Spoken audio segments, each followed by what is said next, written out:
And now that we're done that, we've got everybody warmed up, let me introduce today's presenters.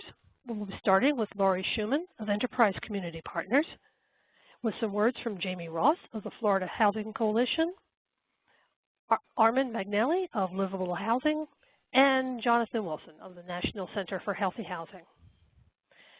And after all that, let me find, I have a long list of presenters today. Here we go. And turn this over to Laurie Schumann of Enterprise to get us started. Laurie? Thank you so much, Donna, and good morning or good afternoon, everyone. We're so pleased that you can join this very special webinar that we developed with our partners, Florida Housing Coalition, NeighborWorks, National Center for Healthy Housing, and Armin Magnelli. I just want to start us off by saying that this webinar is part of a series that we're developing to support communities in recovery from the various hurricanes that have impacted so much of the United States, and we're eager to deploy information that's practical and usable for folks on the ground trying to desperately recover and rebuild their properties after these horrific events have come through our communities.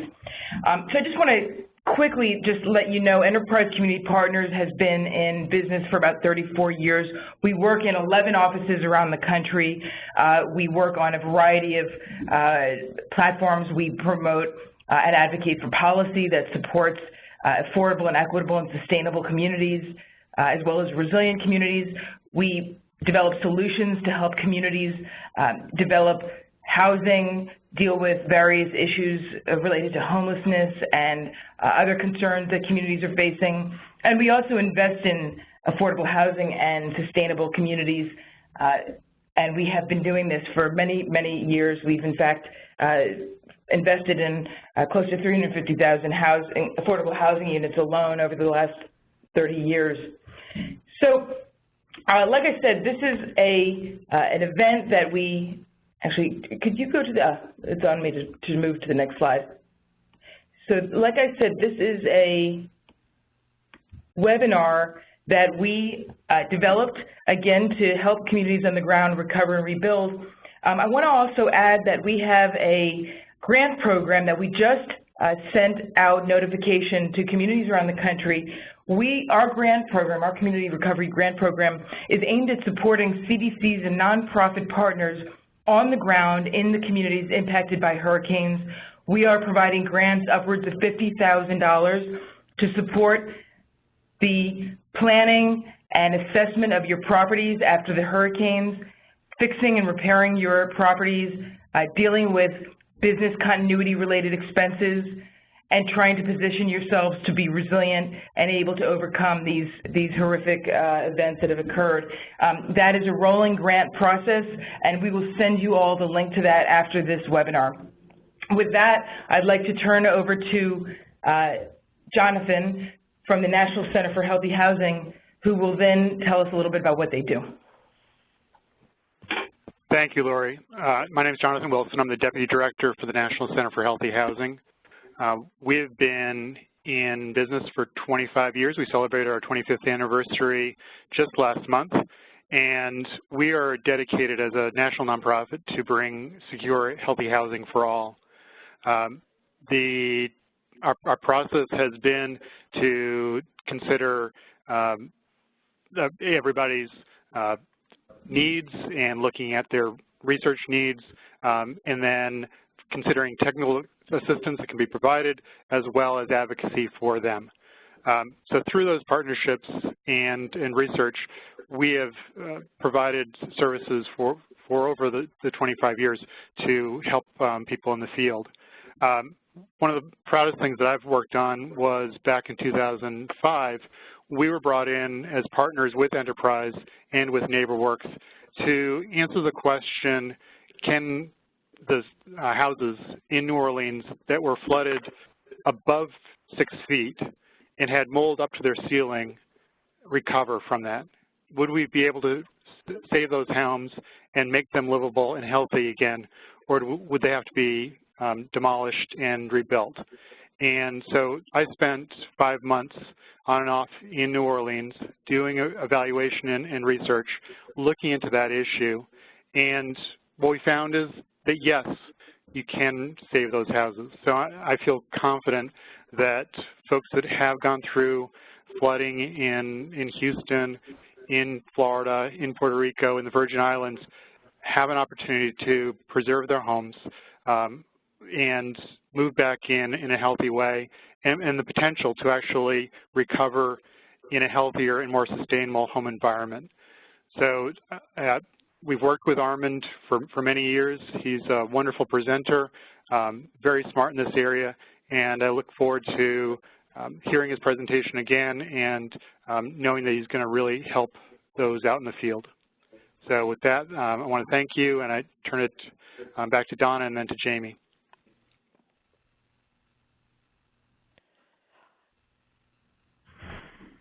And turning it back to Jamie Ross. Well, hi, thank you, everybody. This is Jamie Ross. I'm the CEO of the Florida Housing Coalition. And I'm on really today just to make clear the connection on our support for everything that our partner, our enterprise community partners is doing both nationally and at the community level in disaster recovery. The Florida Housing Coalition is Florida's statewide nonprofit that provides training and technical assistance on all things affordable housing. We have 10 offices throughout the state of Florida. Our administrative offices, where I am, is in Tallahassee at the Capitol. We also do advocacy. We have several national partners that we're working with, particularly on hurricane recovery, I guess most notably the National Low-Income Housing Coalition, and then, of course, enterprise community partners.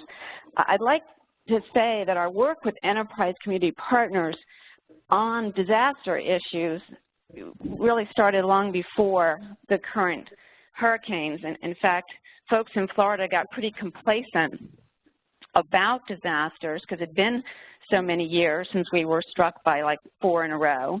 And we worked with Enterprise to put on a really important workshop that they did down in Miami-Dade for multifamily affordable housing developers on being prepared for when a disaster hit, and that was very recently, so it was well timed.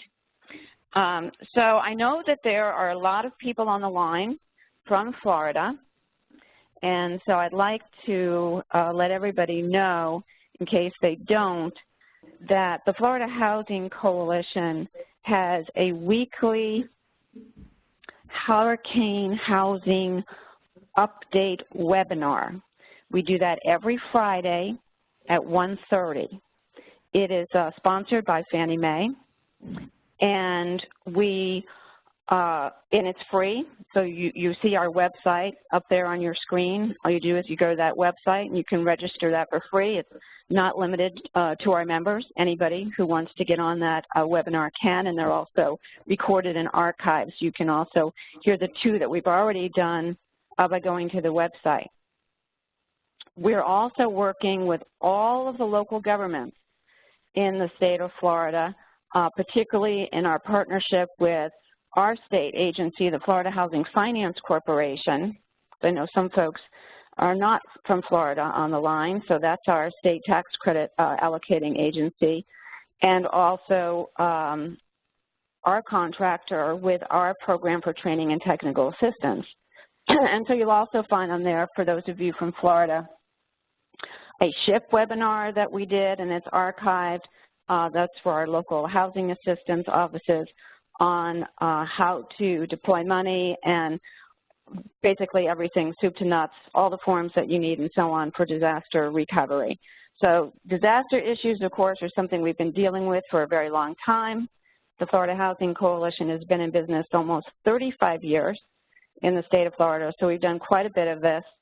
And I just want to again say thank you to Enterprise Partners, and I know this will be a really valuable webinar.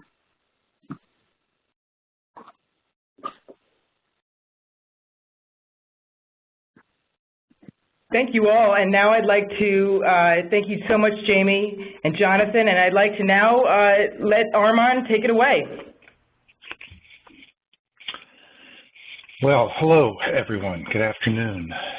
It's quite an honor to be here online with all of you and presenting on this very important topic.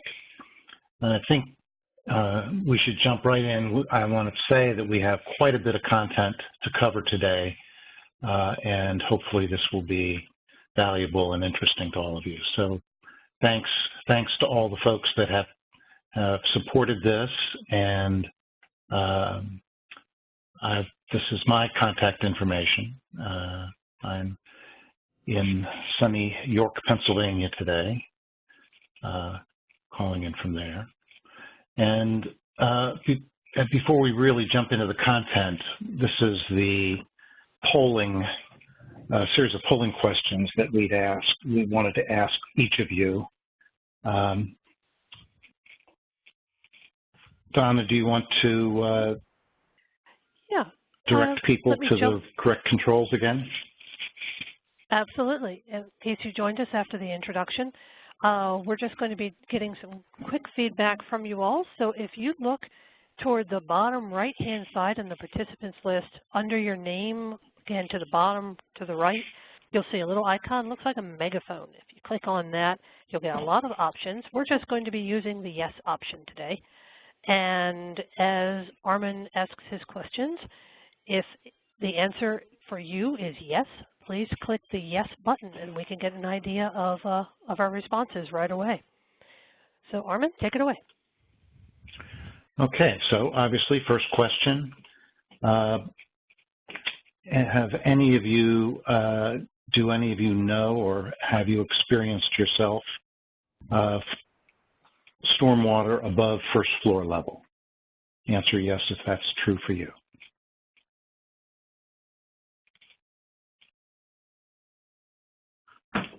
And we've got 13 yeses and 8 nos. Okay. And it's for the folks that have had their house flooded, or if you have knowledge of clients or family or friends, have folks had access to their flooded house since the storm? Answer yes if you would.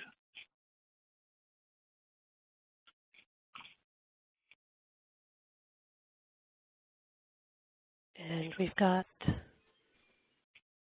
15 yeses and 3 nos. Okay. And this is an important stage we're going to talk quite a bit about. Of the folks that have had access, have you been able to remove flood damaged materials to date? Please answer yes if that's true for you.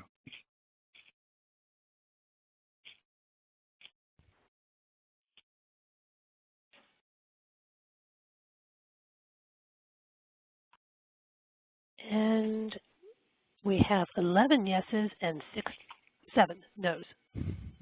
Okay. Have folks observed mold?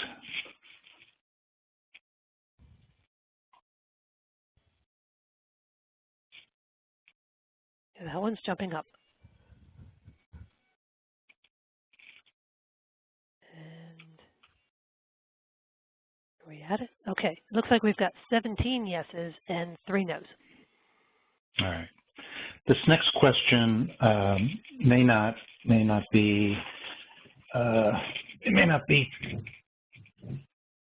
possible to say absolutely whether it's the case or not. But how many folks have experienced sewage in the floodwaters in the houses that they've been involved with?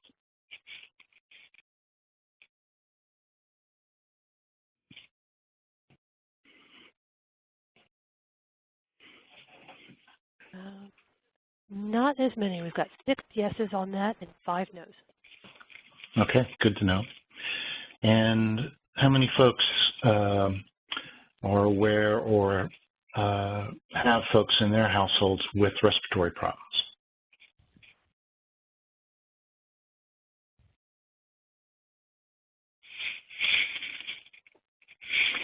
like some folks are raising their hand as well as marking yes. Ah, okay. Let's see, not counting the raised hands at the moment, we've got on that one 11 yeses and 3 nos. All right. And last question. Thanks for your patience here. How many folks intend to do the renovation work on their own homes themselves?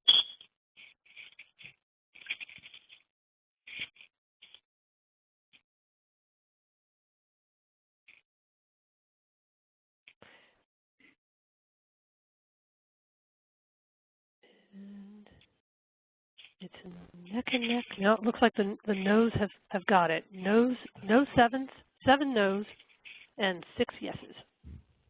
Okay, very good. Well, we're going to talk throughout this presentation about, the various options. One, of course, being to do work yourself, and the other to contract it out. And there's any number of combinations of those 2 options. So this is all great information. Thank you very much. Appreciate everyone's patience with the poll. Our agenda is pretty straightforward. We're going to first start talking about the health and safety concerns that people should be aware of when they're going through the various stage of cleanup and rebuilding.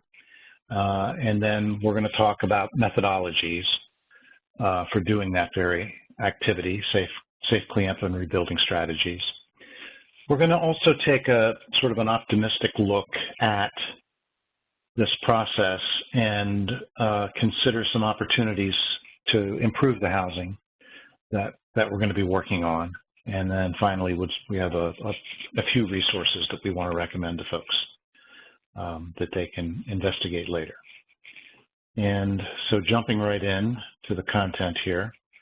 Here are a couple really straightforward basic rules. Basic rules number 1, cleanup stage. Worker protection is absolutely crucial. There are many, many health risks to avoid. We're going to run through those for you. It also helps to understand a little bit of the science behind mold, and we're going to cover that as well. And we don't have to get fancy. Standard cleaning methods work fine on mold. We're going to go into some detail about the options for treatments for cleaning up mold, but sewage is a very hazardous situation, having sewage in the stormwater, and I know that there have been reports of sewage in stormwater for each of the storms that we've recently experienced, and that requires a little extra attention.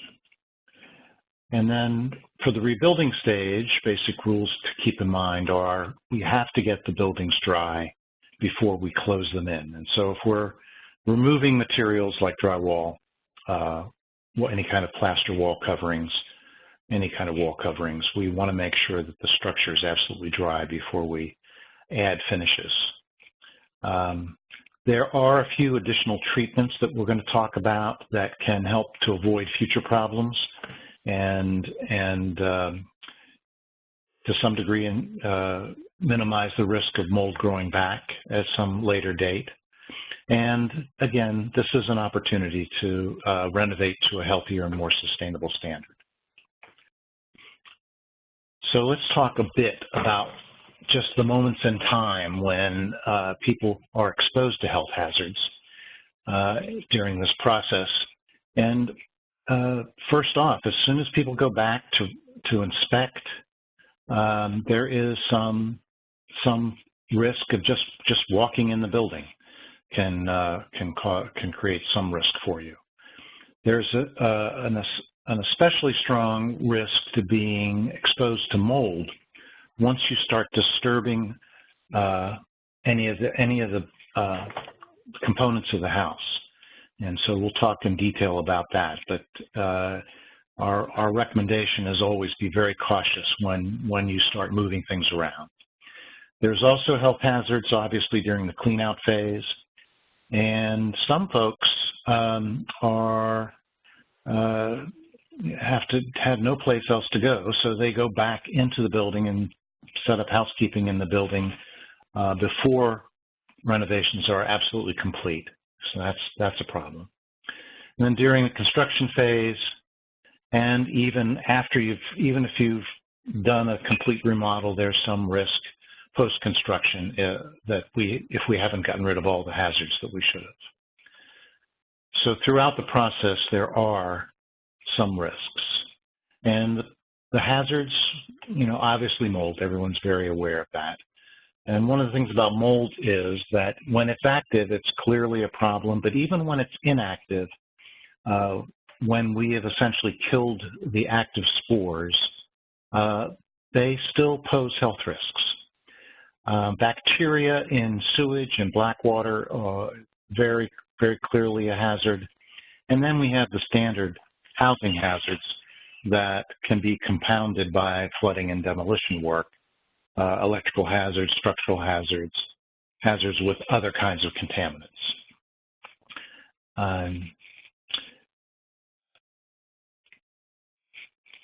Getting specific about some of these, lead paint hazards are a serious risk. And we spread lead paint lots of different ways. And many of the houses that have been affected by the storms will have had lead paint on them. So that's number one. And lead paint becomes a hazard when it's chipped and peeling and turning into dust. And obviously with all the water involved in the storms, that happens quite a bit. Asbestos can become friable, which means it becomes loose and can get into the airstream, and especially during demolition phase, we have to be very careful about that. Pests, there are all kinds of pests that are become risks during the flooding and after the flooding. Specifically, if we're doing demolition, we need to be very careful about disturbing nests of birds, pigeons, for instance. Pigeons' nests are incredibly toxic and shouldn't be handled by just anyone. One of the things that happens quite a bit during the cleanup phase is that people get a little lax in their personal hygiene while they're doing demolition and doing work on the home. And because there are so many contaminants available to ingest or to expose yourself to, that becomes a real risk. And the physical injury, risk of physical injury is also a big one. People don't recognize how dangerous it is, for instance, to have an open wound while they're working in these conditions. Open wounds are susceptible to all kinds of contaminants, and so word of caution there. We're going to talk quite a bit about personal protection down the road here. So physical injuries, under physical injuries, you got to be careful because structural problems are common after a flood. Again, open wounds are invitations to infections. Got to wear protective equipment. It's very important to have an up-to-date tetanus shot. And we're going to talk quite a bit about how to prep the work site. One of the issues with the work site is we want to make certain that we have first aid tools, equipment handy so that we can take care of ourselves if we do get cuts. Electric shocks are a serious risk with all the water involved with the flooding, and generators are used quite a bit in the recovery effort, and they present lots of hazards. The carbon monoxide, if the generator is kept indoors, is a very significant risk. And there are also other risks related to connecting generators to the household electrical system. In any case, following the directions with the generator is really important. And another thought here, food and water is easily contaminated, especially food and water on the work site. So if you are taking meals with you to the work site. And certainly we hope you'll have fluids available. Don't want anyone getting dehydrated working on the homes. But please be very careful making sure anything you ingest isn't contaminated through the work you're doing. So let's talk specifically about mold's health effects. So some of the asthma certainly is at the top of the list. Folks that have asthma are typically unable to work in heavily mold-infested environments. Very difficult to do. And mold actually has the ability to increase your potential to develop asthma. Now, in addition to asthma, there are any number of respiratory infections that you can get, and folks are sadly very suspect to asthma attacks during work in damp and moldy homes. We know that there's suggested evidence with mold that it can help to spread bronchitis and inflammation of nasal passages. And so lots of things to consider around mold. We'll talk a little bit about the personal protection that will help reduce those risks. And some of the symptoms that you might find from mold exposure are upper respiratory tract symptoms, runny nose, watery eyes, sore throat. Of course, these also are symptoms that you might have from other things as well. So be very vigilant about this and about others that are working with you in the field on houses. Be mindful of each other's symptoms. Certainly coughing and wheezing are obvious symptoms, and shortness of breath as well. Folks will be doing a lot of physical work during cleanup, and so these things just be vigilant. Lead dust is, as I mentioned previously, a serious risk, and you won't get symptoms immediately from this.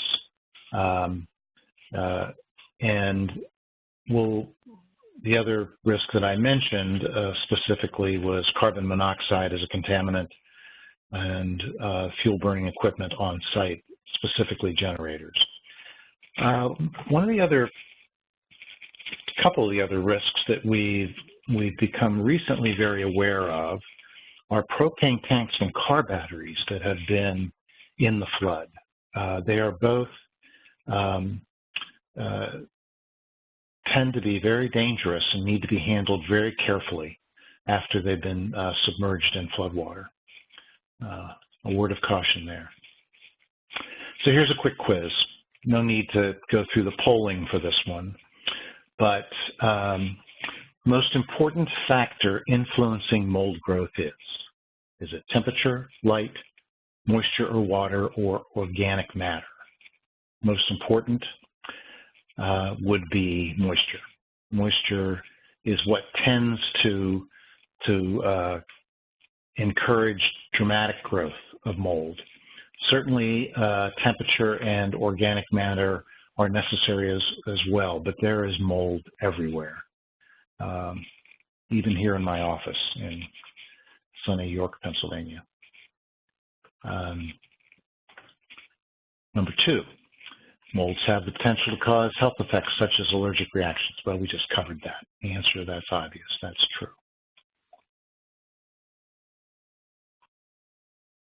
Number three, personal protective equipment, PPE, I'll start using that acronym, is worn in order to limit mold exposure. Minimum PPE for mold remediation includes A, a helmet and gloves, B, safety glasses, an N95 respirator and protective shoes, or C, half-face negative air respirator with a magenta HEPA filter, gloves and goggles.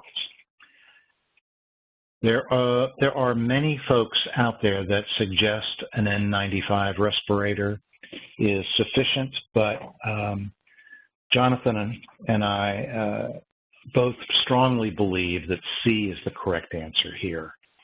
Mold spores are tiny, and because of all the risks and the risks of all the additional contaminants in the air, we would much prefer to see people using respirators with filters, and we'll talk a little bit more about that in a bit.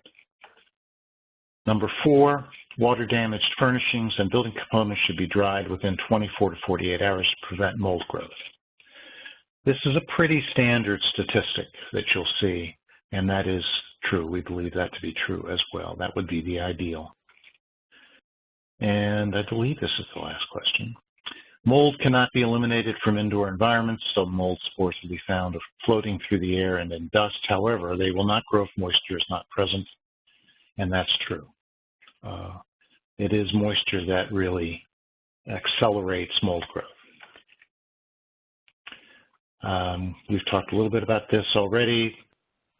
There's allergic reactions. Asthma attacks are caused by mold. And what is really causing this is that mold releases toxins through its process of digesting food. And this list of most vulnerable people is very important to remember because we would want these folks to especially avoid the construction sites when we're rebuilding. Young children, the elderly, people that already have respiratory problems, someone with some immune deficiency issue, and pregnant women. I guess we could just say pregnant people, and that would cover it too. This is an example. Again, the National Center, Jonathan and I often get questions about, do we need to figure out what kind of mold is present in a house? And our answer is not particularly. We want to treat all mold with great care and deal with it essentially the same way. And you may have many different types of mold growing within any house that has been subject to flooding. So even if you tested one section, you couldn't be certain that there isn't something more serious around the corner. But that is a nice, highly magnified photo of a mold spore. And so let's just talk a little bit more about how mold grows. And this is phase 1 of mold growth. It starts when a mold spore lands on a moist surface. Though that moisture activates enzymes in the mold spore that allow it to begin to dissolve food. And that starts to break down the organic matter into a food source for the mold.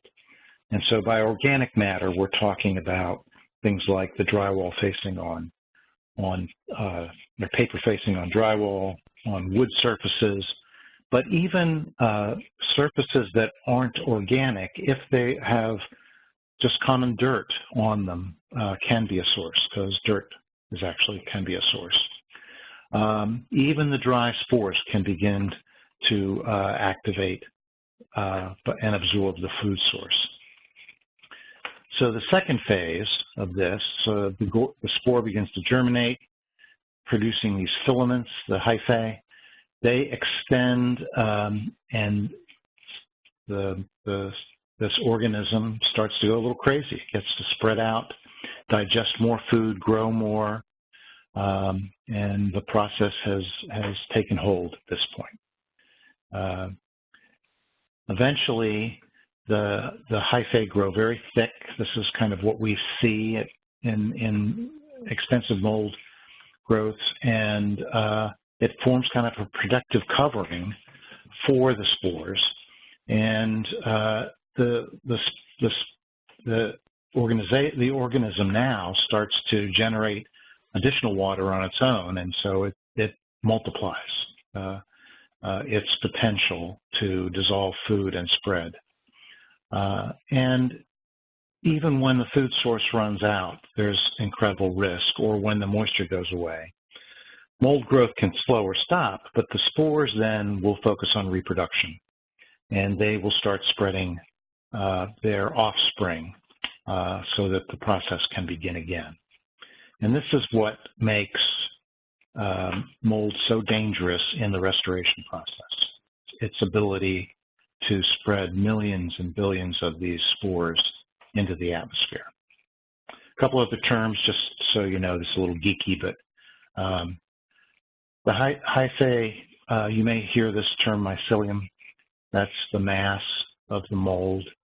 Mold spores can remain dormant for a long period of time until the right growing conditions are available, so we need to do all that we can to clean out as many mold spores as possible. Even the broken hyphae can be transplanted and can help start to grow new colonies. And remember, it's the moisture on the surface of the food source that gets things started.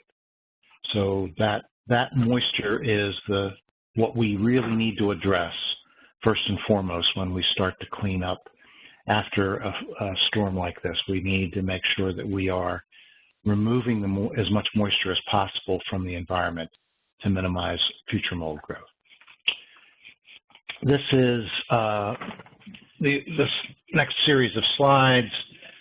Jonathan, please feel free to chime in on this. This was part of Jonathan's research project after Katrina in New Orleans, and this is some information about two of the homes that they worked on, and some of the testing that they did. Home number one, two-story home that had been built in 1987, fairly recent construction, slab on grade construction, no crawl space, no basement. Received up to a foot of water, flood water, but had 2 to 3 feet of mold growth on the first floor of the building. This is a photo right after that. And home number two, it's a one-story home, approximately 100 years old, quite a bit older, raised on piers, which means that there is a crawl space underneath this home, underneath the first floor assembly, which would be wood frame floor assembly. And this house received at least 5 feet of flooding and had mold growth all the way to the ceiling. So what, there was some mold sampling done at different times and different locations. In house number one, these numbers represent the colony forming units per cubic meter. So these are the spores essentially per cubic meter that were counted during these different stages. During possession removal, the count exceeded 1 million in 1 cubic meter. That's roughly a 3 foot by 3 foot by 3 foot cube, and that in the living room. On the second floor, the count was over 300,000. Now you'll notice before work the next day, the count dropped dramatically. The mold spores settled out of the air, ventilation removed many of them, but then during demolition it jumped up again dramatically. And the second floor at that stage was had a smaller count. Jonathan, anything you want to say about this slide? No, you did a great job. Other than just to say that in background levels that we saw in New Orleans, around that time we were seeing outdoor levels that are sort of similar to what you're seeing on the second floor, around 15,000. So these are serious issues around the home. Yeah.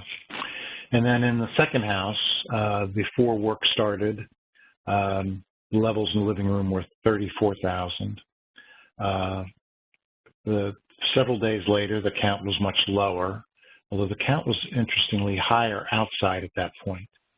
But during demolition, this greater than 6 million means that it pegged the meter.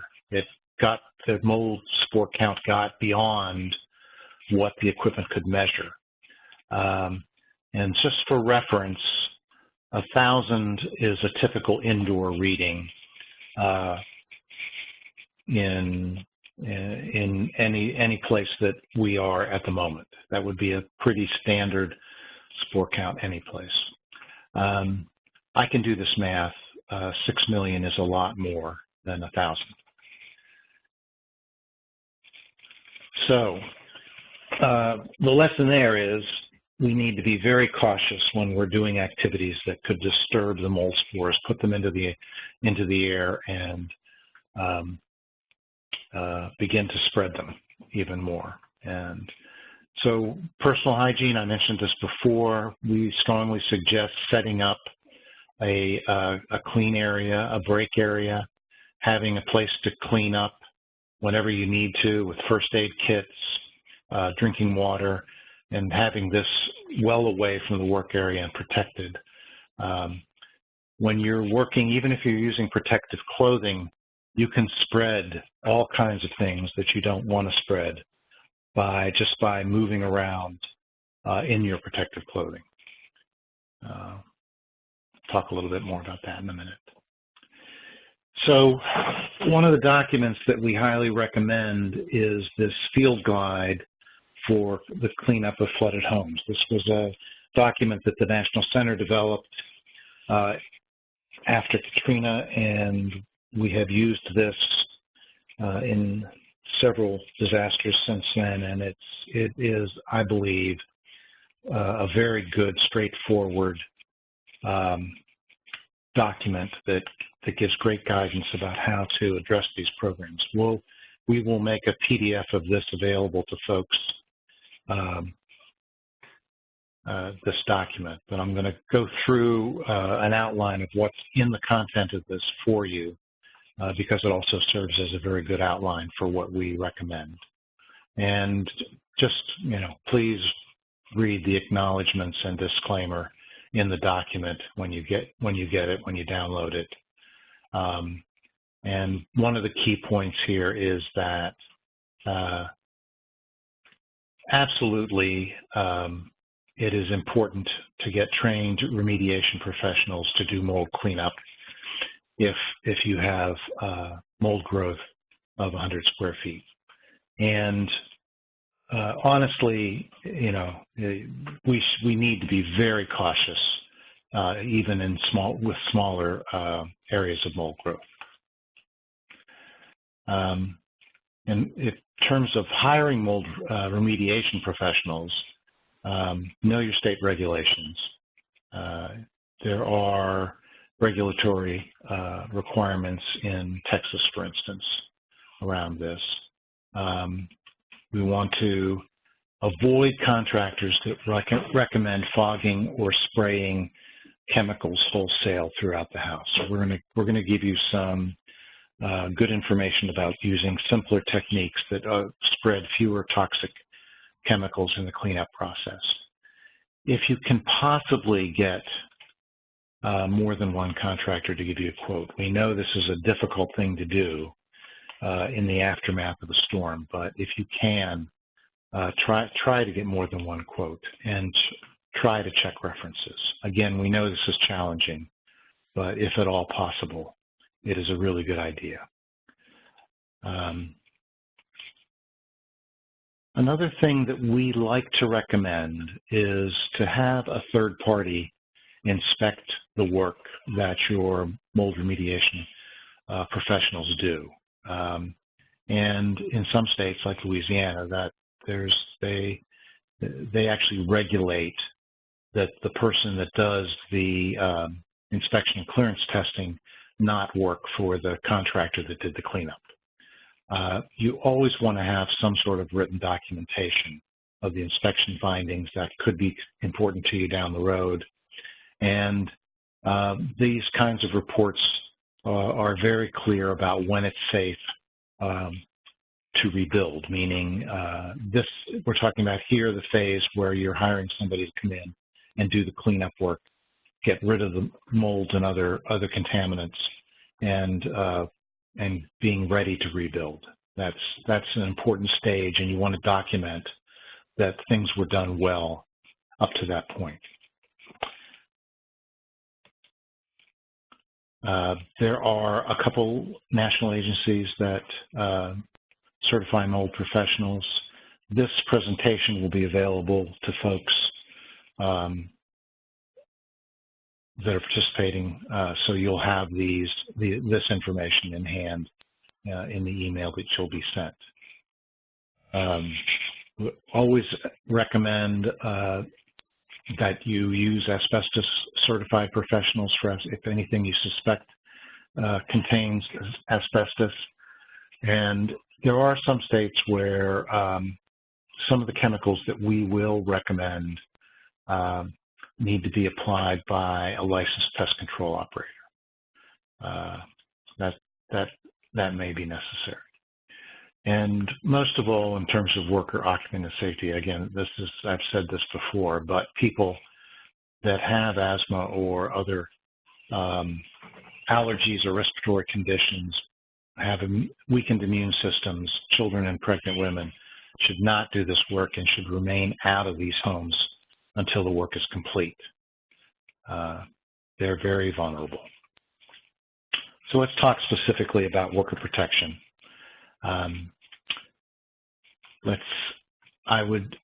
We talked about wearing a respirator, and the N95 or N100s we do think are sufficient when you first go back and inspect your home, or when you're going into others' homes, if you don't disturb any materials.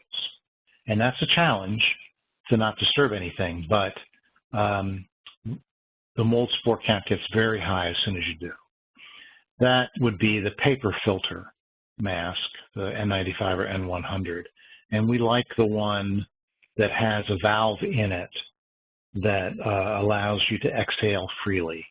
And then the valve closes as you inhale so that the air that you're breathing in is filtered by the paper mask. If you're doing serious work, then one of these half-faced respirators with the HEPA filters, a magenta HEPA filter, is what we recommend.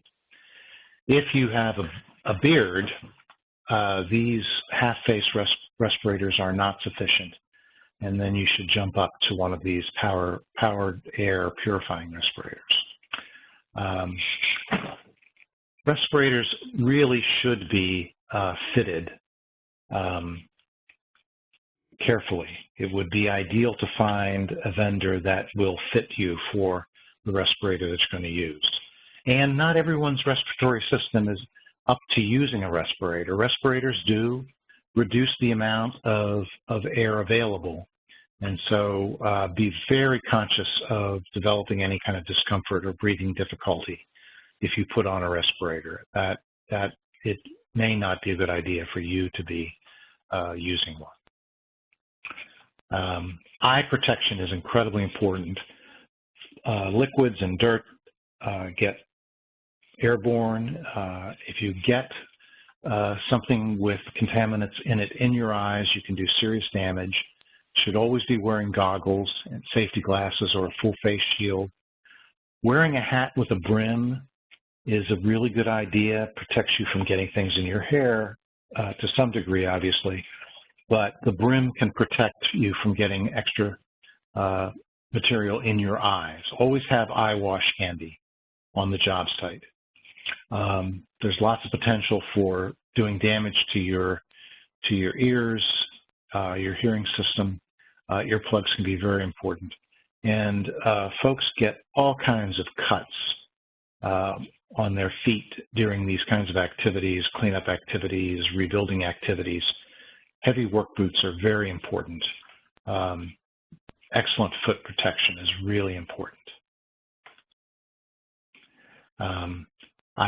We would always recommend using coveralls. Many people call them Tyvek coveralls because the material Tyvek is used for them. And we prefer the ones with a hood, so that gives you added protection in addition to the hat with the brim. Always want to have heavy waterproof and cut-resistant gloves on when you're handling materials. This is how people get cuts, how they get infections, and personal hygiene is really important before you handle drinking water or eating and before you do any cigarette smoking. If you're working in the field and you're living someplace else in the interim, you have to be very careful about bringing contaminants home with you. The disposable coveralls are really useful for that. And anything that you're going to reuse needs to be cleaned immediately. Hot water and detergent in a separate load is what we would recommend for cleaning. So we've talked about personal protection. Let's talk a bit about the work stages. And this is all covered in the workbook that we mentioned, the guide. There's the pre-work inspections, before work begins, getting ready, getting prepared so the work site is ready, get the site ready, clean it out, do any gutting and tear out that you need to do, pre-construction cleaning and treatment, and any other selective tear outs you might need to do before restoration, and finally, restoring possessions. We're going to go through these one by one, so I won't spend any more time on that at the moment. So first off, we strongly suggest that you be very cautious about structural hazards, getting the electricity and gas service turned off. Be very cautious about water hazards that may still be on the property. Anything that could possibly pose a physical safety threat, you want to be very aware of and itemize that, and make sure that everyone stays away from such hazards until you can address them. The next thing we want to do is really take strong note of where the water damage is, how high the flood water got, where there's mold located, are there potential lead-based paint or asbestos risks in any of the building components? Are there architectural details, components of the building that you can save? You may need to remove them anyway, clean them and reinstall them, but that's a good time to itemize those things, be aware of them, and then also, are there personal belongings that can be saved? So before work begins, want to make sure that you've got everything you need on site. Any tools, any supplies you're going to need. You have to have a plan for trash removal. It may well be that your municipality is assisting with this and making that easy at the curb, but regardless, you want to make sure you know you have an end game in mind for getting rid of the trash. And you want to set up a separate storage area for items that you're going to be saved. You're going to be handling a lot of materials, and so it's going to be very important to keep those items that you want to save separate and ideally protected somehow. You may need to set up temporary electricity, and we'll talk about generators some more in a moment. You may want to leave tools stored on site, and in which case you want to have some kind of secure storage area, and then make sure that any gas service is turned off, and it seems pretty straightforward to mention, but yes, you do need to have bathrooms available. That safety and cleanup area is important, and get your personal equipment on, personal protective equipment, PPE on before you do any work. I really, I think it's a very stylish outfit myself. I don't know what you guys think.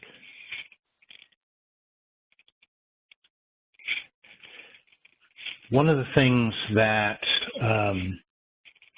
becomes very important in the restoration process is keeping areas of the house that were affected to different degrees separate from each other.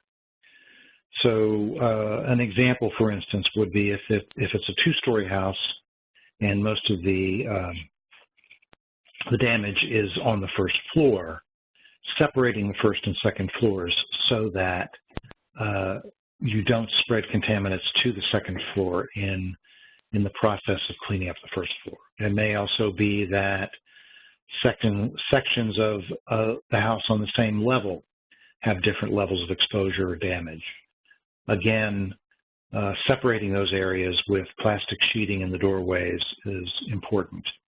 In the cleanup guide, we have directions for creating a door that's protected by layers of plastic so that you can go back and forth, but you are less likely to contaminate things.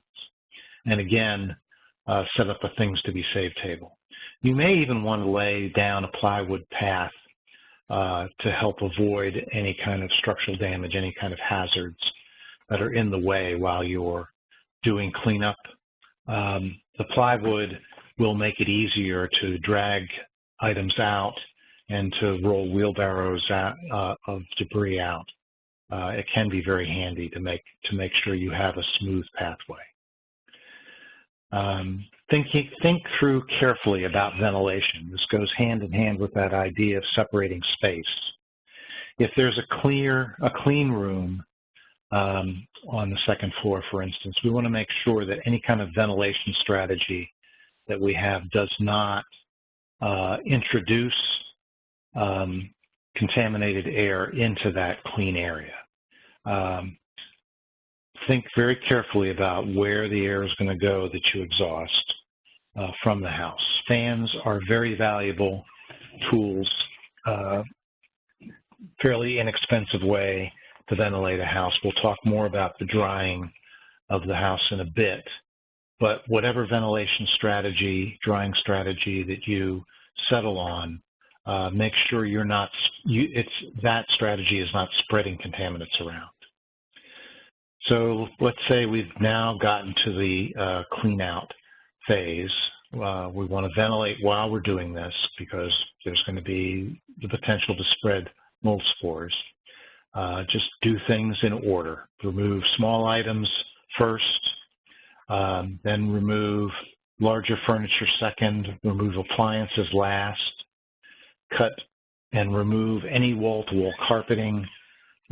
Any carpeting that was flood-soaked is not going to be worth keeping. You want to clean out all the nooks and crannies, closet shelves, storage areas, kitchen cabinets. All of those areas need to be cleaned out. We need to get all of the belongings out of the house so that we can make sure we're going to be in a position to get rid of damaged building components and dry out the entire building. You may need to gut, it's likely that you're going to have to gut certain sections of the home.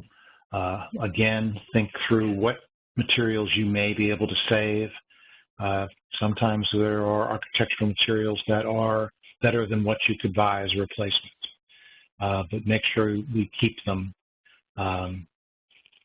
separated and stored separated and protected. But we have to consider expense. It may be less expensive to dispose of things. There's a section on selective tear out in the guide. During tear out, we want to make sure that we remove and dispose of all the cabinet shelves, doors, and trim that have been damaged.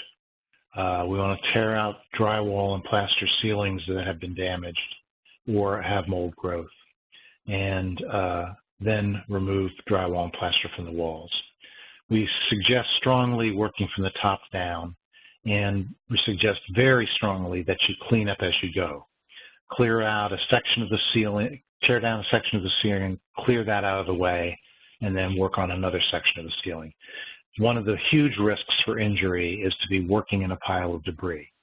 You'll also notice that this person is up on a step ladder and prying down ceiling material with that person's head essentially above where they're working. This is a very good strategy. Obviously, you have to start someplace, and you won't be able to do this from the beginning. But pushing debris away from you as you're removing it is very important. You want to remove any insulation that has been soaked by storm waters, any layers of flooring that have been damaged, and definitely we need to clean out all the dirt and debris at this stage. Any dirt that's present is going to keep us from going to the next stage and also slow the drying potential. And throughout this, we want to be wearing our personal protective equipment. Now, after we've torn out what we need to, we've gotten the personal belongings out of the way, we've done any gutting that we need to do.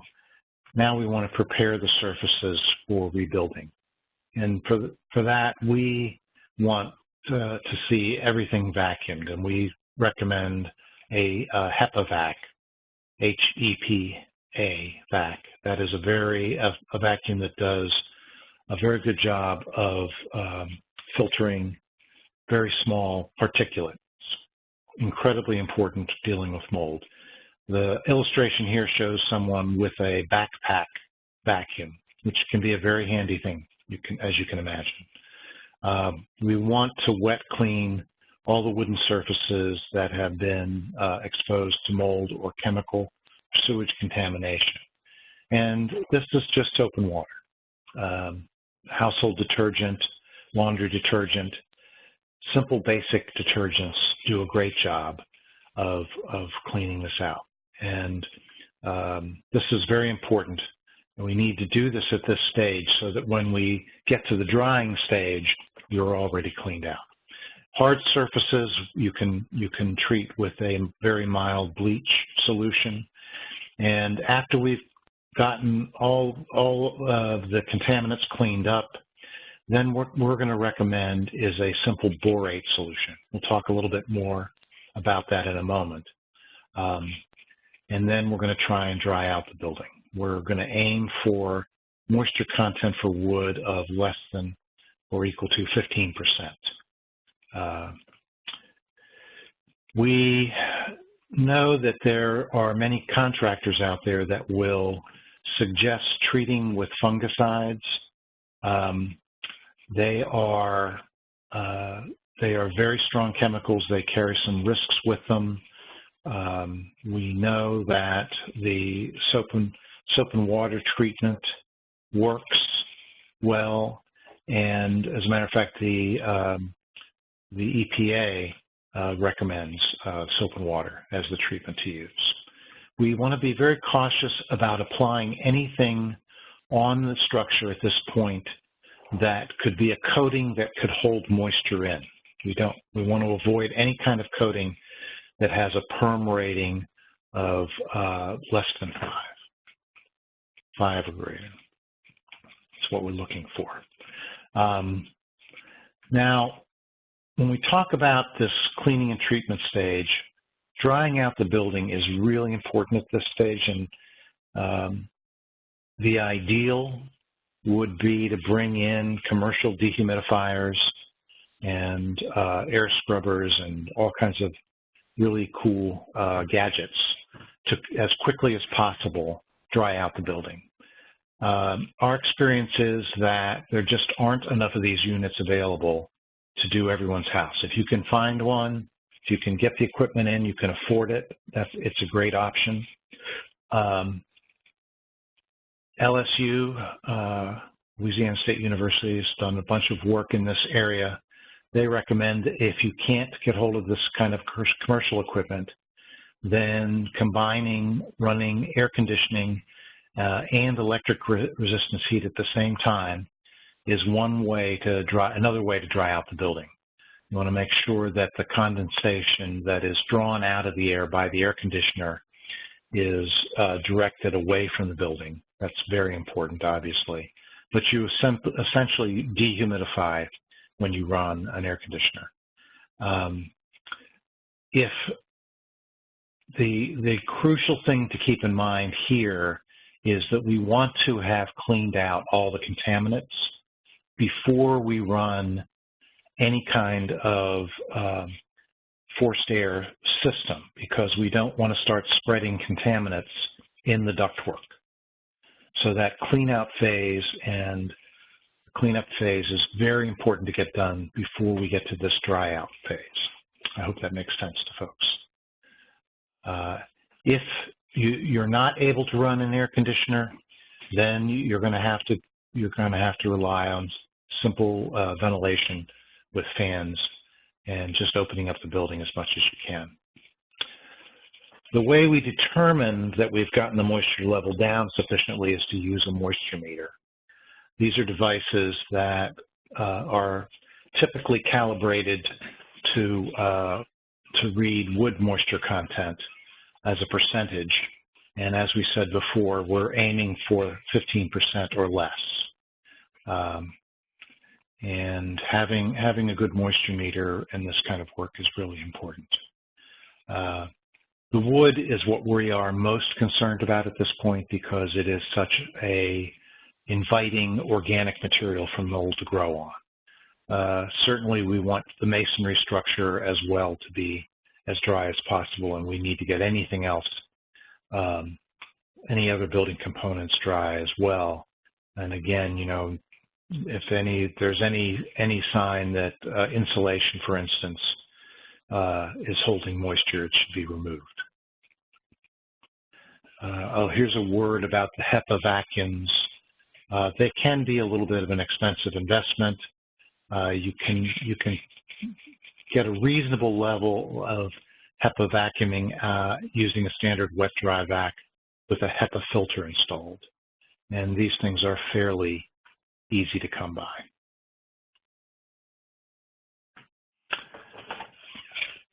A couple thoughts about wet cleaning, going back a step, but lots of folks recommend bleach.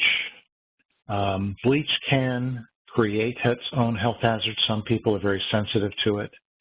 It can damage some wood surfaces and some metals. You don't want to be using bleach near an HVAC system, air handler, heating, air conditioning system. It can damage the metals in there, in that system. You want to clean bare wood and metals with a non-phosphate detergent. CDC recommends, again, laundry and dishwashing detergent. But ultimately, we want to get things dry.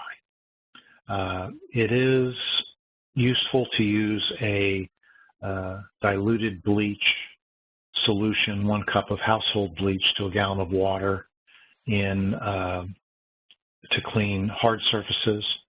That can work quite nicely. To be very cautious never to mix bleach with ammonia. It creates a very dangerous gas. And we recommend this idea of a 3-bucket system where you have a separate bucket for wringing out dirty water in the mop, a separate bucket for rinse water, and a separate bucket for the clean water with detergent that you want to spread around. Interestingly, if you Google 3-bucket cleaning system, you can watch YouTube videos that are quite interesting about that. And one of the things, I've mentioned chemicals before, but all of these chemicals that we might recommend, borates, bleach, antimicrobials, some of them are called quats, they're all regulated by the EPA. And so they all have some hazards associated with them.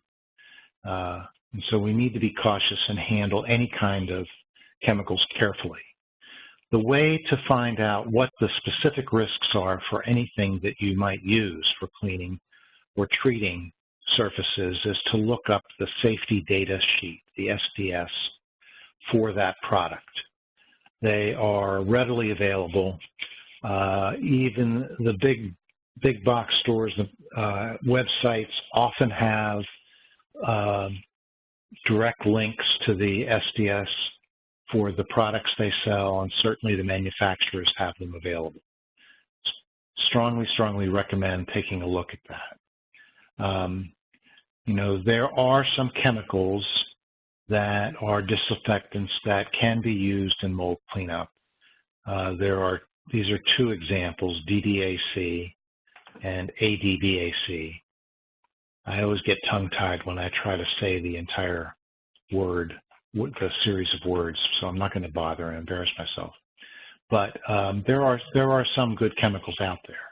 But each of them do carry some risks. This is one, and just meant to be an example. There are probably hundreds of chemicals out there that advertise themselves as chemicals that can be used in this type of cleanup. This is just one brand, but this from the safety data sheet for this product. Here's the hazard statement: harmful if swallowed, toxic in contact with skin, causes severe skin burns and eye damage, causes serious eye damage, harmful if inhaled, blah, blah, blah, blah. So, and this is something that you can buy off the counter. So again, just be very cautious and wear personal protective equipment if you're going to use any chemicals. What we do recommend are borate treatment products. Borates are salts, and a common borate that you might be familiar with is the white powder that's used to address roach infestations. Roach powder typically comes in a plastic squeeze bottle. That is an example of a borate. Borates are used to treat things like cellulose insulation, the recycled newspapers that are used for insulation in buildings. They're treated with borates as a pest deterrent and also as a fire retardant. There is one product called Termite Proof that produces a very easy to use form of borate. Comes in a 1-pound container, makes a gallon of treatment solution, and a gallon of that will cover about 200 square feet. So quick calculation, you may need 14 of these canisters to treat an average size house. This is a product, here's a photo of it, as you can see. Copper Bright is the company that makes it. It is much less expensive to buy the powder in the canister and mix it yourself. You would put it, typical application would be to mix it in a standard pump sprayer like this and then apply it. Here, a worker is applying it to the wood studs that have already been cleaned in the pre-treatment function. And this borate treatment does a very good job of reducing the potential for mold and other infestations on the wood after the fact. After we would spray this borate mixed with water compound on the studs, of course, we would need to let it all dry. But it is a fairly benign chemical to use. There are other products that contain borates. There's a company called Mycelium that creates a couple products under the BoraCare label. They have also one called BoraCare/MoldCare that combines borates with one of those other chemicals that I mentioned, DDAC, provides some additional protection over borates alone. Might be something to consider if you have areas that are regularly see elevated moisture levels. But again, you need to be very cautious and read the SDS documents for any of these products that we might use. Okay, so strong recommendations: clean and dry surfaces, wood dried to 15% moisture content or less is the highest priority. Might want to treat subject areas like unsealed crawl spaces with something like BoraCare, MoldCare product. Any other wood surfaces would benefit, but we always need to follow the instructions on the products. And come on, button. There we go. Applying termite proof or some other borate treatment is really some way to add additional protection at a minimal cost. There are other products out there. Foster's has a line of products that are meant to be mold-resistant coatings. Again, when it comes to coatings, be very careful about what chemicals you're using, follow the instructions, read the SDS documentation, and do not apply anything that could hold moisture in, anything that is impermeable to moisture. Any kind of coating that holds moisture into the wood surfaces would be a mistake. Let's talk specifically about sewage here. I don't think that you're going to find many houses in Texas or in Florida that have basements. Very rare. But if you have areas of a home where you believe sewage has been and you need to pump it out, you need to be extremely careful. The methane gas that comes off of sewage water can easily overcome people. You need to have lots of ventilation and personal protection when you're dealing with standing sewage water. Again, hot water, laundry detergent, dishwashing detergent, and a mild solution of bleach in some cases. Again, do not mix bleach with ammonia. Got to use ventilation, and do not try to do any work around sewage by yourself, because the risk of being overcome again by the methane is serious. You want to make sure that there are others around to protect you. Sadly, there are no air purifying respirators that can protect you against the sewer gas exposure and the potential of being overcome. Be very, very cautious.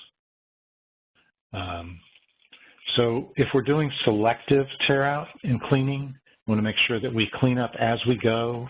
In every case, we want to open up the attic area, open up the crawl space, create as much ventilation as we possibly can, remove any kind of building components that have been damaged. If ductwork, for instance, has been under flood water, it may be less costly to just remove it and install new. And then restoring possessions.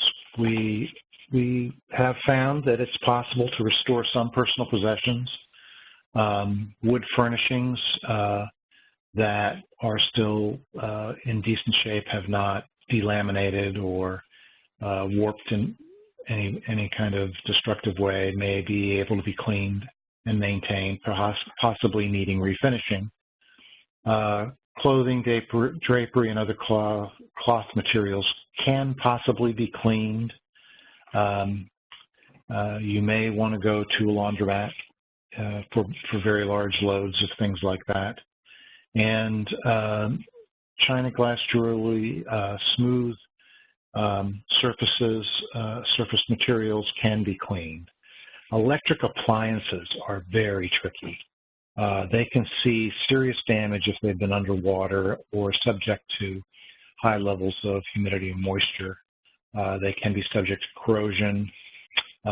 They really should be looked at by an appliance repair company before you use them. Be very careful about the use of any kind of appliances that were in the flood. So that covers a lot of ground. That is our all of our talking points around the cleanup section of this presentation. Jonathan, do you have anything you want to add at this point? Chime in. Otherwise, I'll just keep going on the rebuilding with resiliency and sustainability in mind. Armin, you did a great job. I mean, those are the key things that we really feel through the guide that we came up with the enterprise. Those are the key points. I think that Yeah, I'll let you proceed. You know, there may be some questions there. I don't know if you want to take those before you jump into rebuilding, or if you want to just finish up and then take questions at that point. I think if folks can make sure they don't forget questions, write them down. Why don't I just keep going, and then we'll get through all the content and then answer questions. But if something really is coming to mind as an important question, don't hesitate to go ahead and ask it in the meantime. I do see there is one hand raised.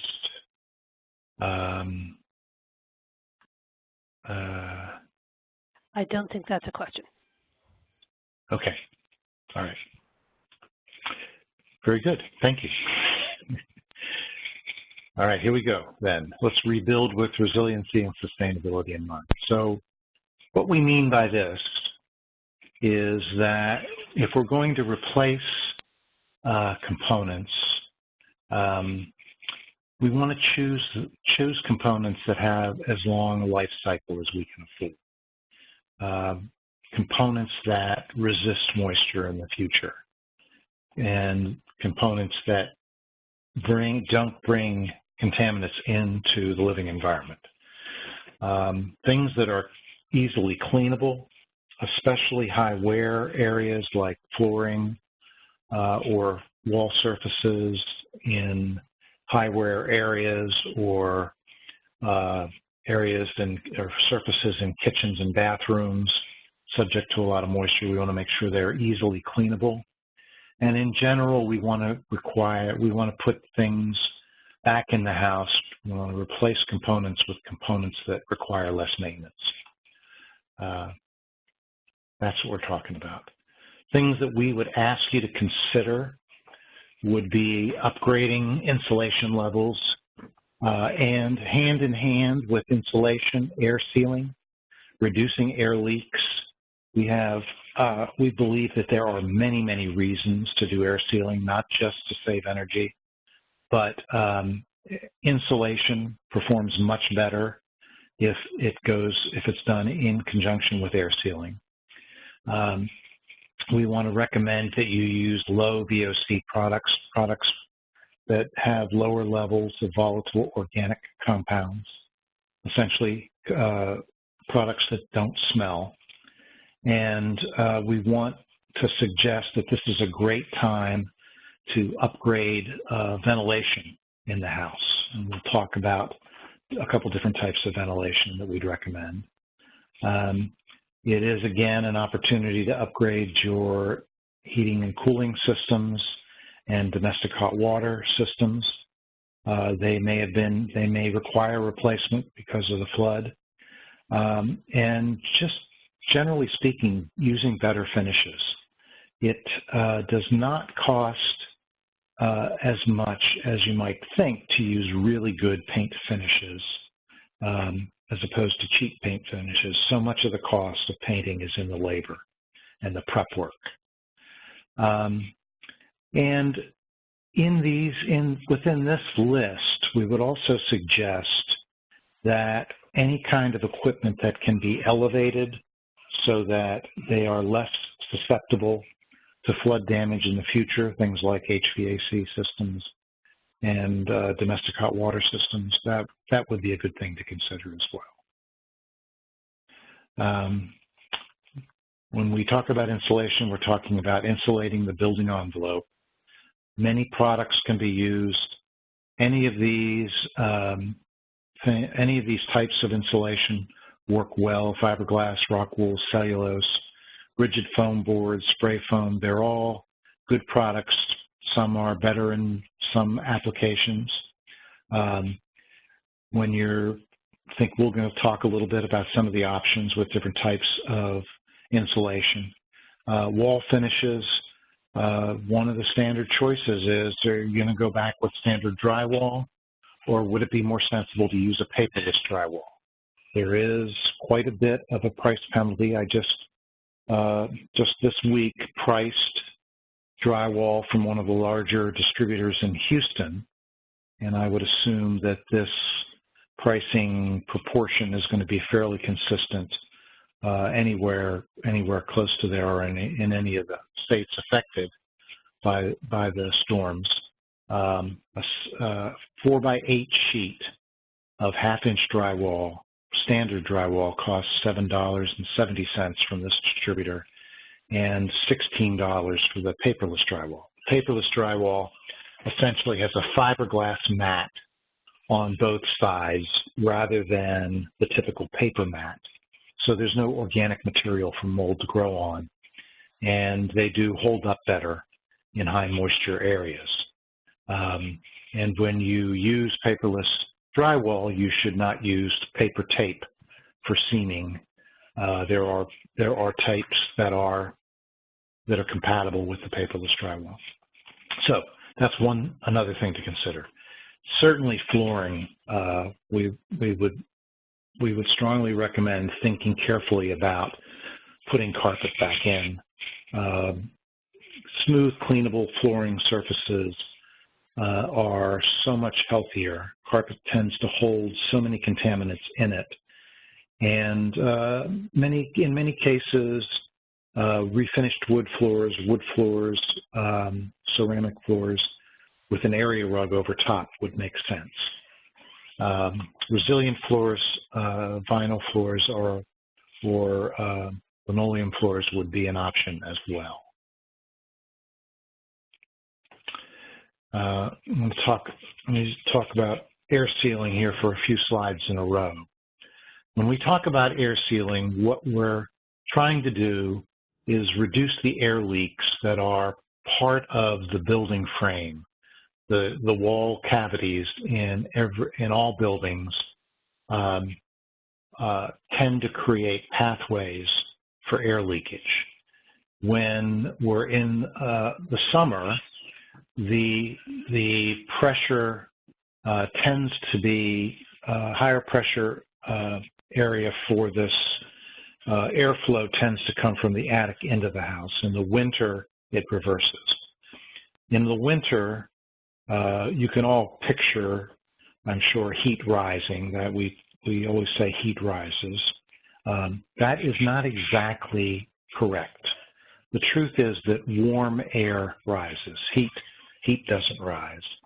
But in a house in the winter, warm air tends to be lighter, tends to rise and try to find its way out through leaks at the top of the house, typically into an attic area. If we seal up air leaks, obviously we save energy because those air leaks take conditioned air, heated air up into the attic where it's not needed. In the summer, in hot climates, most of the storm, and this would be true for the storm-affected areas, recently affected areas, would be the effect reverses somewhat. If you have an attic where the air is quite hot and you're air conditioning the house, cooling that air makes it heavier and it makes it sink, and it tends to try to find its way out at the bottom. So it would be the reverse of this diagram, where the warm air, the orange arrows signifying warm air, would actually be coming out of the attic and down. And so this idea of air movement in the house can be combated, this wasteful air movement can be combated by air sealing. And air sealing is pretty simple stuff. It's just filling up those holes in the frame. I believe that there are 7 good reasons to consider air sealing. We all have heard of the twofer, get a 2-for-1 benefit. This is a 7-fer. Number 1, air leaks waste energy. Number 2, air leaks are a comfort issue. They create drafts. Drafts tend to reduce our comfort level. We tend to adjust the thermostat to address drafts and waste more energy. Air sealing is code in construction. It is meant to be fire stopping. If a fire happens in a house, it spreads much more quickly if there are significant air leaks. Air leaks also transport moisture at very high levels. This can be a serious problem in hot, humid climates where air leaks can transport hot, humid air from outdoors into the building frame and create mold problems. Number 5, really important, many pests can be controlled and kept out of the living environment by careful air sealing. Insects and rodents all use those same holes that are air leaks for passageways for themselves. Air leaks can carry contaminants. Think about air that from an attic or a crawl space or from an attached garage that you may not want in the living environment. Those air leaks, air sealing can address those. And number 7 is perhaps most important here. It is the fact that air leaks have a very good cost-to-benefit ratio. They are not expensive to do, especially if you've done any level of gutting of the house in the cleanup effort. It is the ideal time to do some air sealing. Typical leaks, plumbing chases, hole drilled for electrical cables, any kind of penetrations for electrical boxes, space around ductwork and flues. Air sealing, here we have a photograph of someone using a fancy professional foam gun to do spray foam in a hole in a floor system. This could be from a crawl space looking up at the first floor system. This other photograph is someone installing sheet metal around a furnace flue, trying to seal off the air gap into the attic around the furnace flue. We need to have clearance around furnace flues. We don't want them in contact with combustible materials. So here we use 2 sheets of sheet metal with half circles cut out, fastened, and then caulked with ideally some kind of heat-resistant caulk. Again, pretty straightforward things to do. Insulation. Let's talk about good insulation installations. Bat insulation, which is the typical insulation that we'll encounter, could be fiberglass, could be rock wool. I understand there's at least one manufacturer that's manufacturing bats out of cellulose. And then there's the fancy cotton bats, blue jean insulation. All of these are manufactured in pre-formatted bats that you fit in between the framing of the structure. The problem with bats in general is that they are challenged to install around obstructions. And you can get a significant improvement in performance of insulation if you do this very carefully. So not saying don't use bats, I'm saying be very cautious about the installation of bats. We generally recommend, especially in the southern climates, to use unfaced bats if you're installing bats in the walls or ceiling, so that it's easier to inspect the installation to make sure it's done well. Here's an example of a typical fiberglass bat installation. It's missing in places. There are huge gaps around electrical boxes and wires. It's cut short in different spots. The problem here is that all of those gaps create the opportunity for air circulation within the bats, and those convection currents actually significantly diminish the ability of the insulation to insulate, dramatically so. It can easily be 50% diminished R value. So careful installation, carefully fitting bats between framing members and trimming around obstructions is very important. This is an attic where cellulose is being installed. You can actually see the fuzziness in the photo is actually cellulose in the air during the installation process. In attics, we really like this material because it is recycled newspaper. It's treated with borates to make it pest-proof.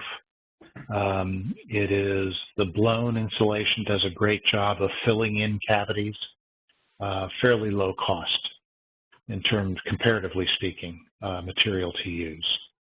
Of course, there is spray foam as an option. This is the most expensive option.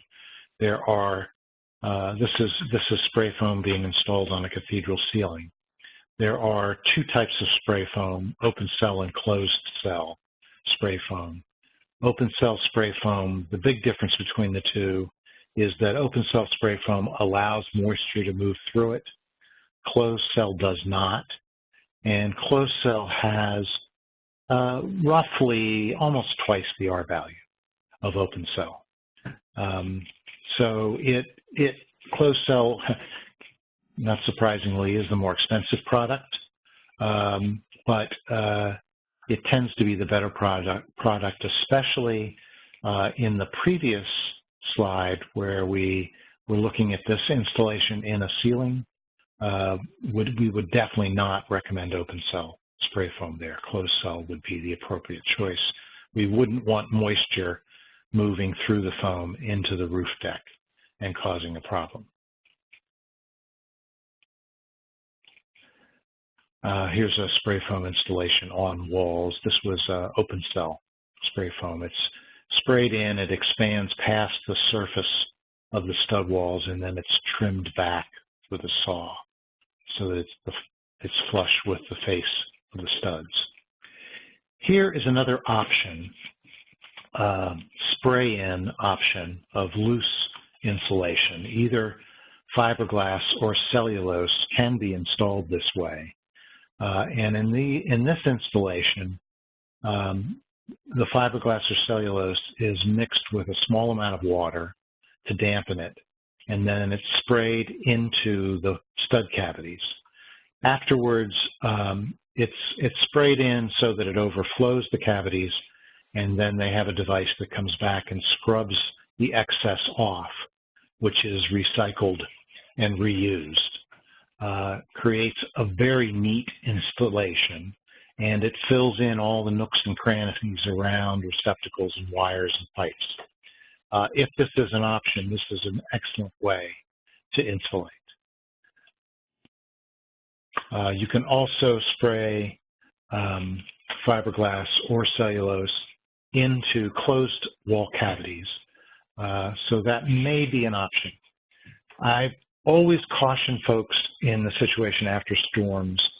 I think it is typically better to err on the side of removing materials from interior wall surfaces to make certain that you don't have flood damage or mold growing behind the wall surfaces. So it is situations where I would suggest leaving a wall surface on is rare, but it is possible to install insulation this way. There is another installation technique similar to this where netting is stapled onto the face of the studs and then insulation is blown behind the netting. That's another way to install either cellulose or fiberglass in walls.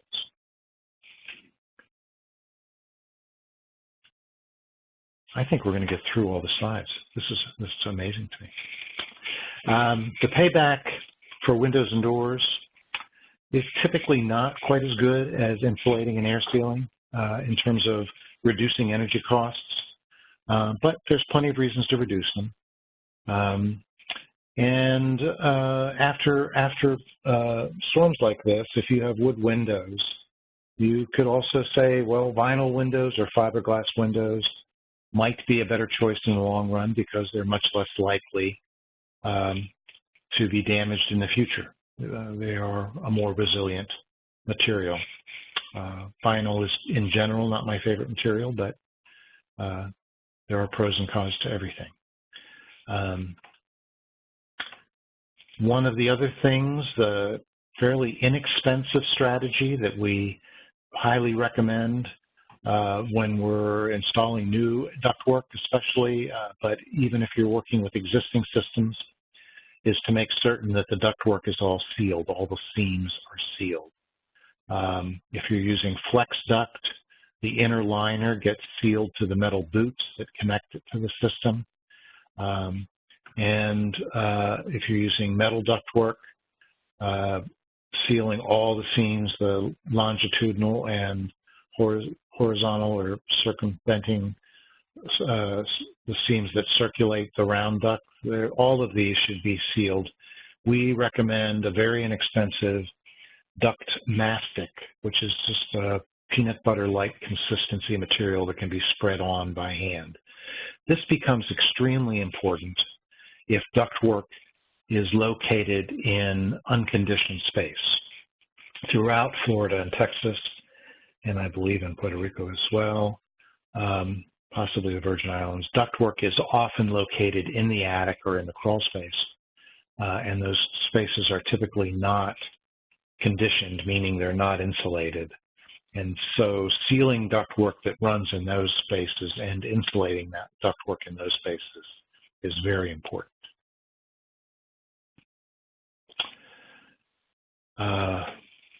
Obviously, the most important thing for us to do when rebuilding is to keep the house as healthy as possible. These are the 8 principles of healthy housing. Some list the first 7. The 8 is a fairly recent addition. But I love this list for the simple and straightforward way it addresses healthy housing. Keeping things dry, clean, safe, meaning reducing hazards, well-ventilated, contaminant-free, pest-free, well-maintained, thermally controlled are all very important.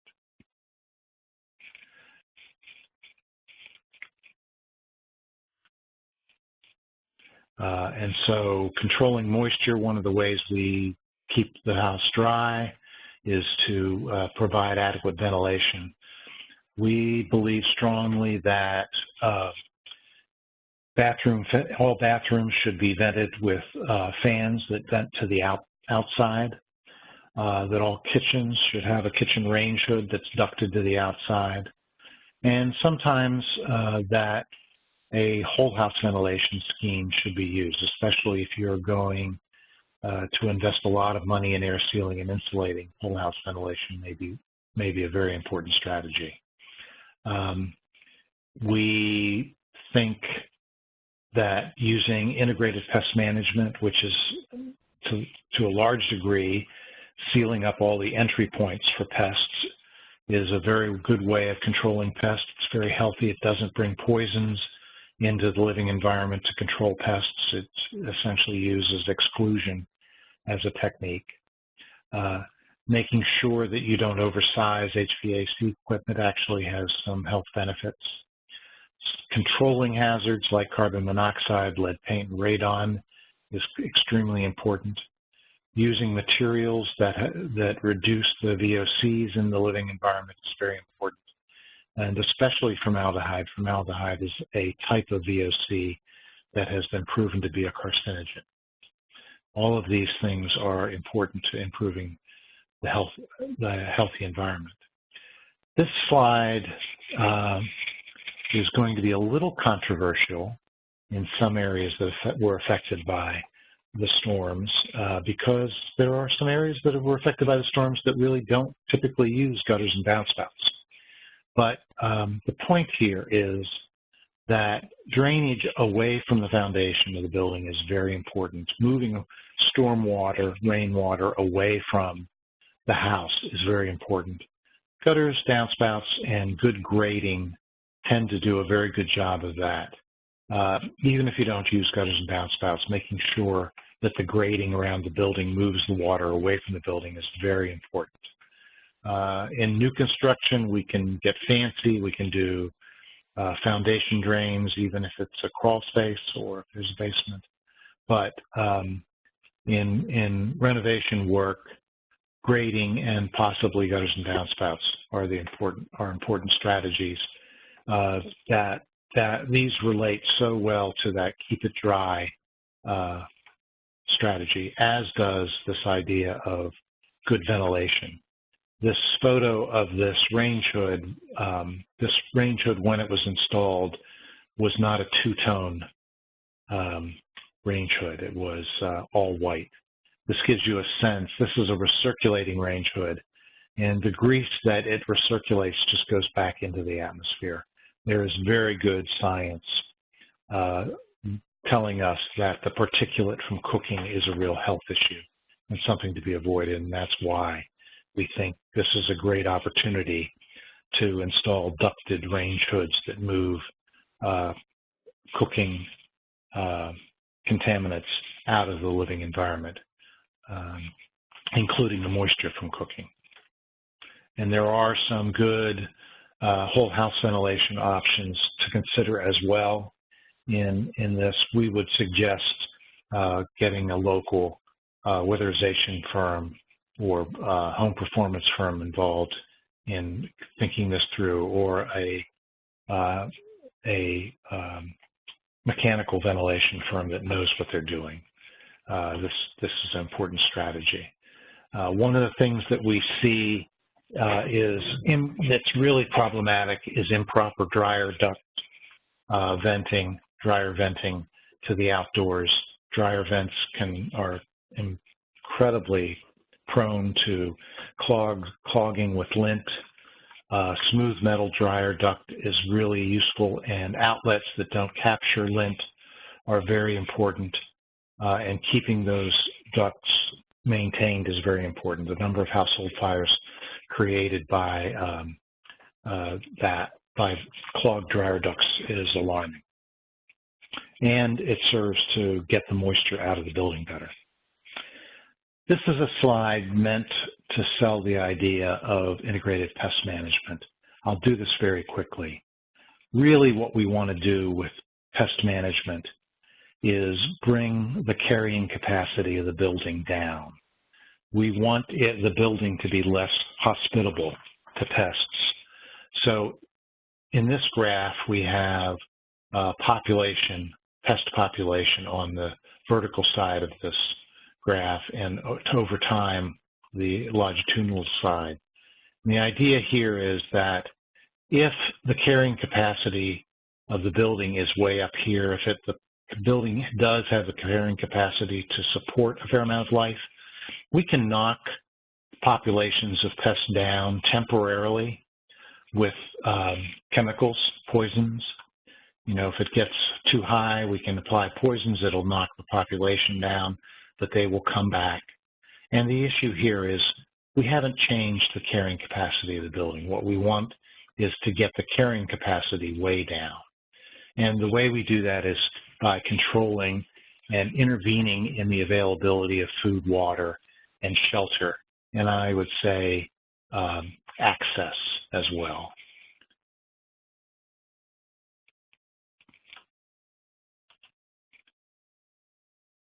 I got to hit that button just so to get the slide to proceed.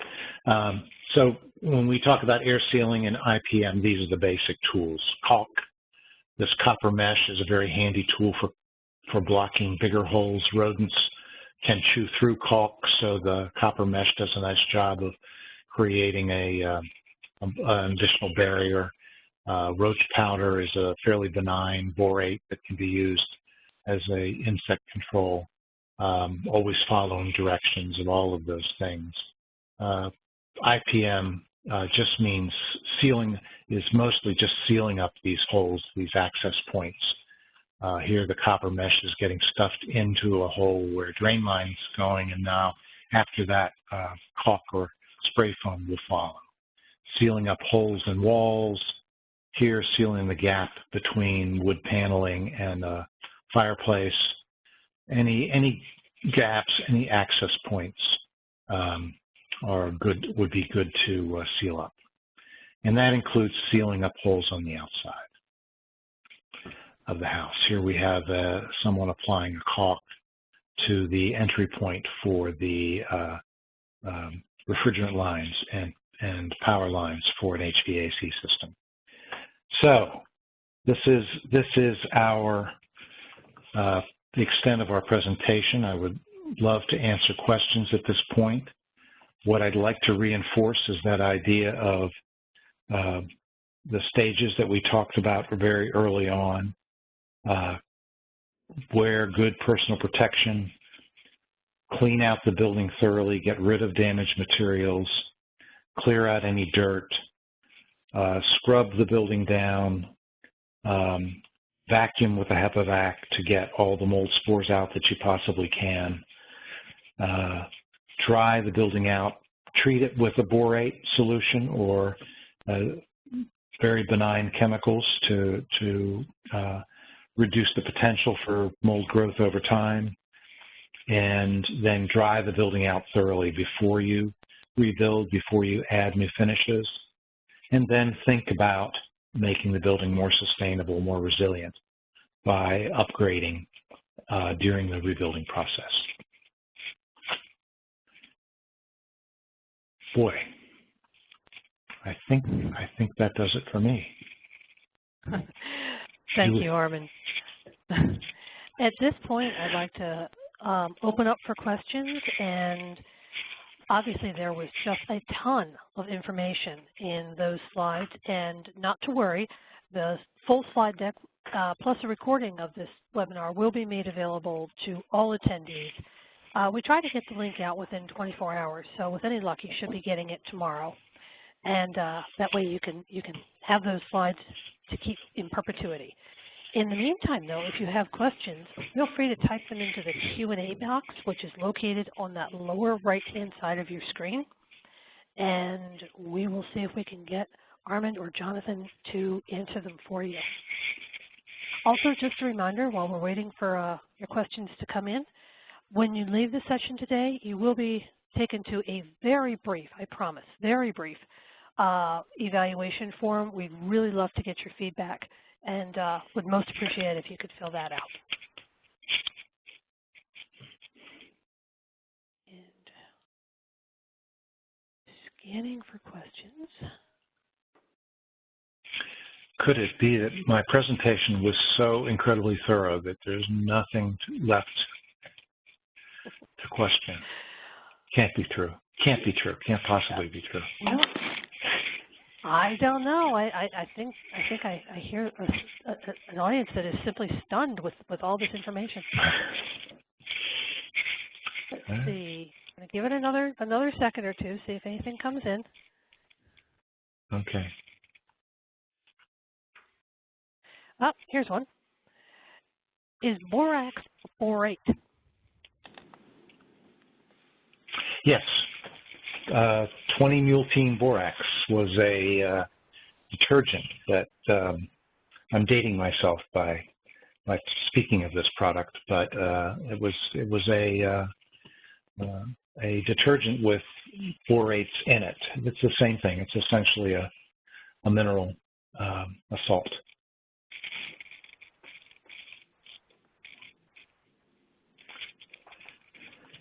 Okay.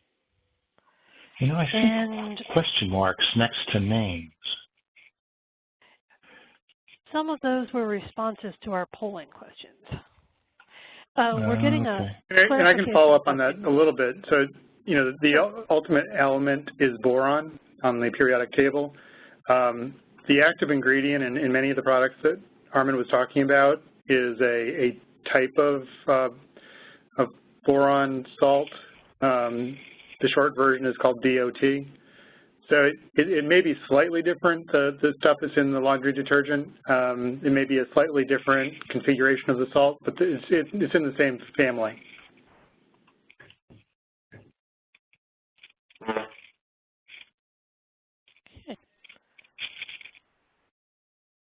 And waiting to see if we get anything else.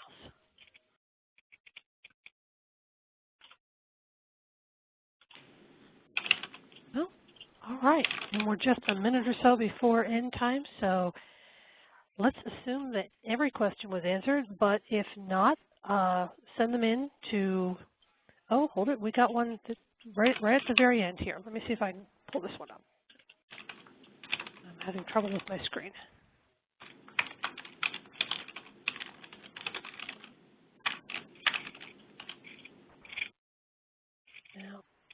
It's not coming up. I'm sorry.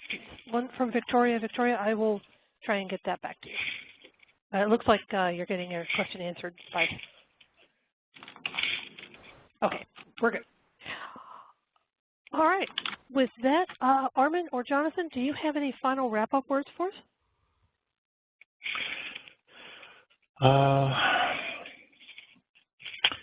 I know that there's a training that is being attempted to be scheduled in Houston by NeighborWorks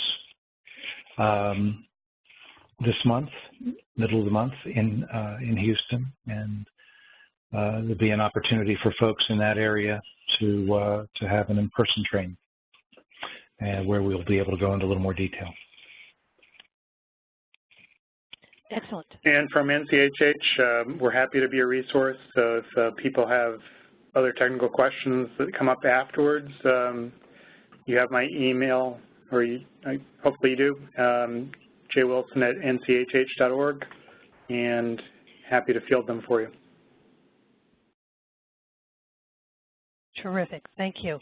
Lori had to drop off early, so on behalf of Lori Schumann and Enterprise, I'd like to very much thank Armin Magnelli, our primary presenter, Jonathan Wilson, and of course, Jamie Ross. And with that, thank you all of our attendees for joining us today. We'll have the link out to you shortly. And thank you very much for joining us for today's Enterprise Live Online event. Goodbye.